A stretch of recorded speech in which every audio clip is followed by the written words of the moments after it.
Here's one more thing I wanted to show you about that dry vit that I used. I wanted to make sure it blended in, and it is blended in with it drying.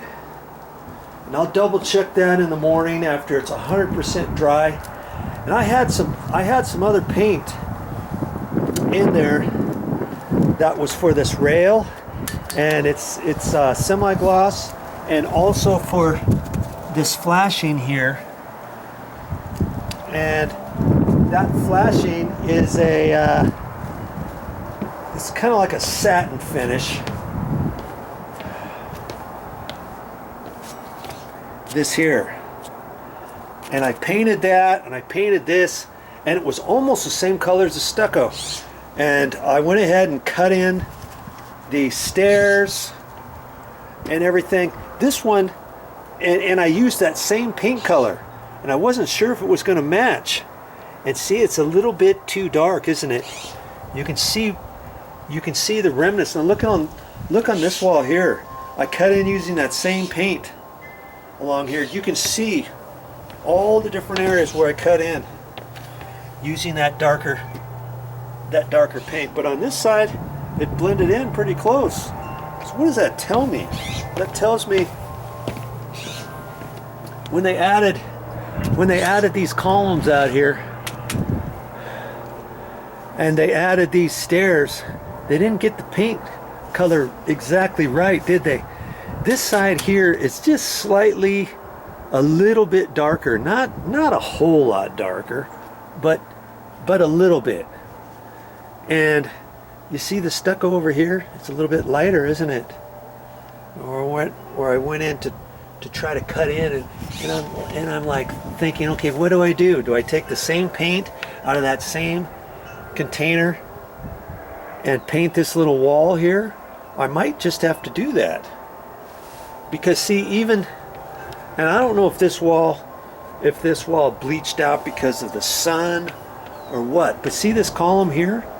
This column is a different color than this over here, isn't it?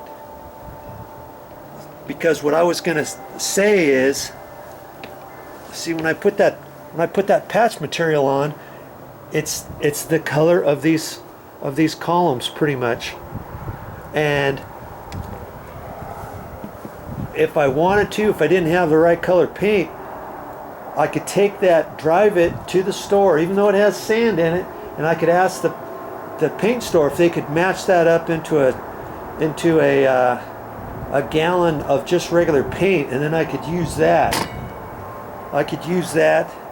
And then I could paint this wall over here and make it blend in a little bit better. Okay, so different things you can do even if you don't have the paint color exact. Just go to the paint store and have them match it to the paint and that dry vit that you already have for this stucco. Okay, there's a tip for you.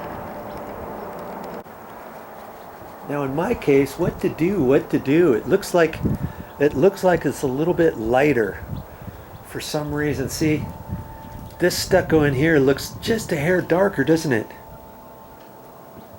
That looks pretty close to the paint color that I've got on the wall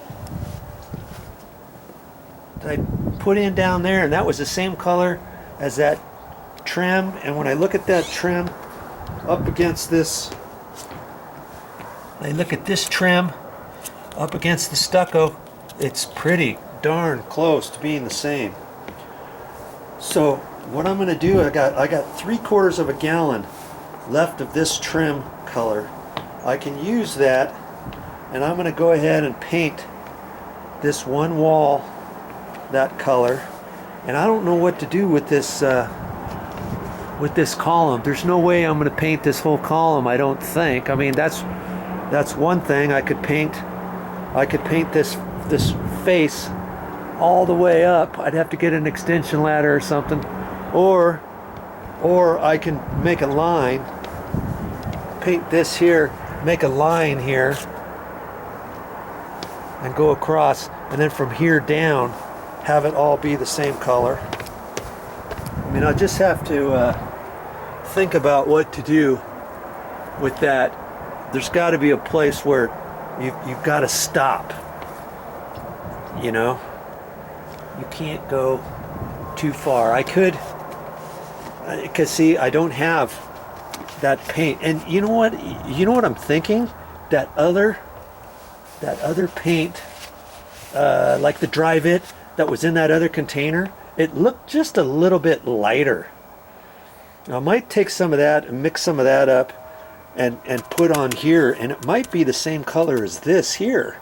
And if so, I can take that to the paint store and have them mix me up a gallon, and then I can paint this wall and this wall here, or I can still decide. I think I like the darker color. Maybe I'll just make this section right here dark, and then leave the column a little bit lighter color.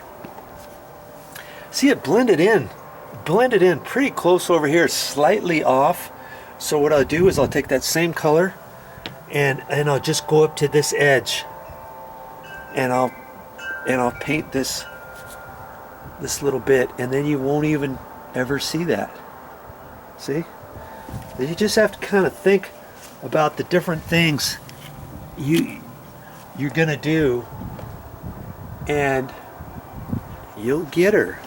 Just think about it and ask, hey, what would Joe do? You don't have to, you could stop doing that after a while. Look at this column here. See all these little hairline cracks? You know, I could put caulking on all these right in here, and then I could repaint this column from here over to there. I could do that just on this little small column, because it's fine over on this side. So different things you can do to make your home look better, you know?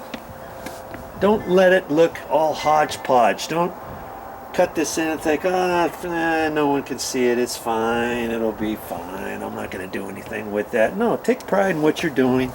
And see, when I cut in this, I did the best I could, but I got a little bit on in here, right there. I'm gonna have to cut in some of these steps. Let's see. See, here's a little bit more. Here's some over here.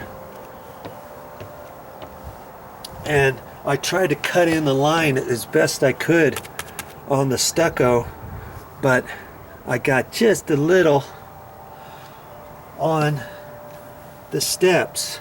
So I have to take the brown again and go through there and look at it and see where I've got to cut in a little bit more. You know, there's a little bit back in there, and I'll get it all taken care of. And before I call this job complete, I'll get all these stones cleaned. I'll clean the side here and get all this stuff taken care of. Okay, don't just leave a mess. See, remember when I was mixing up in here and I had my cardboard out here? I've got to rinse this down right there, over there, along in here. Don't just leave stuff like that. Okay, that's part of your project. That's your signature. You're not done until the cleanup is taken care of. Okay. All right, time for me to call it a day. Here we got an air return, and this is where you put your filter for your air conditioner if you have them in the ceiling.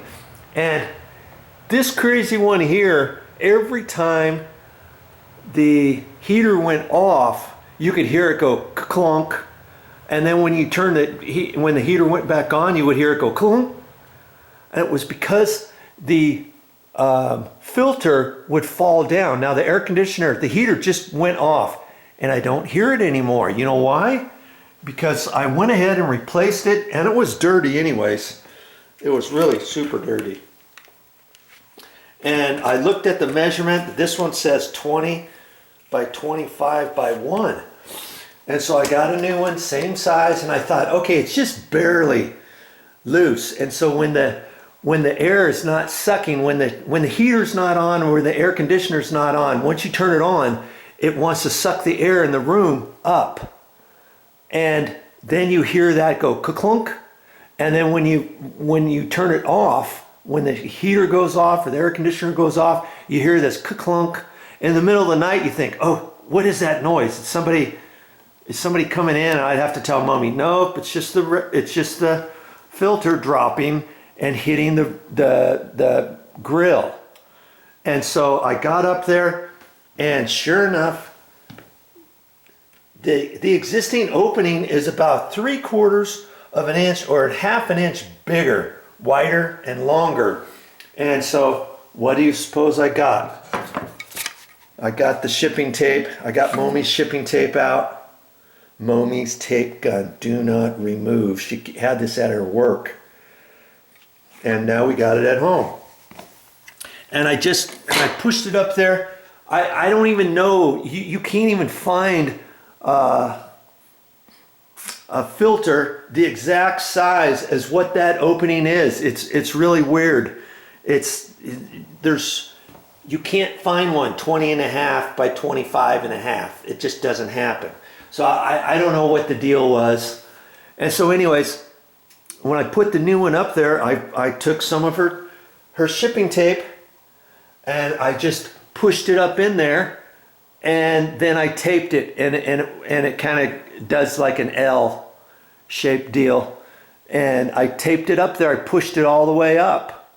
Or you can turn your air conditioner on, you can turn your heater on if it's loose, and that'll suck it up, and then you can tape it into place with just little pieces of tape, you know, four pieces, one on each end, and I just pushed it up in there, and away it went. And now it's fixed. So every time I have to replace this one, I'm going to have to do that. Now the other one in the other room, it's a different size. It's 20 by 30, I think it is, or 25 by 30 something, and it fits up there. I gotta hold my mouth just right to push it and fit it in there, and so it's pushed up there tight. I did put a couple pieces of tape just on the off chance that it gets loose later on down the road. But that's a trick you can do if your filters fall back down.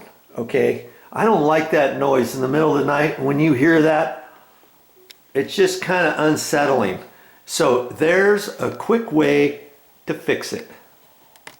Well, there's your tip for the day.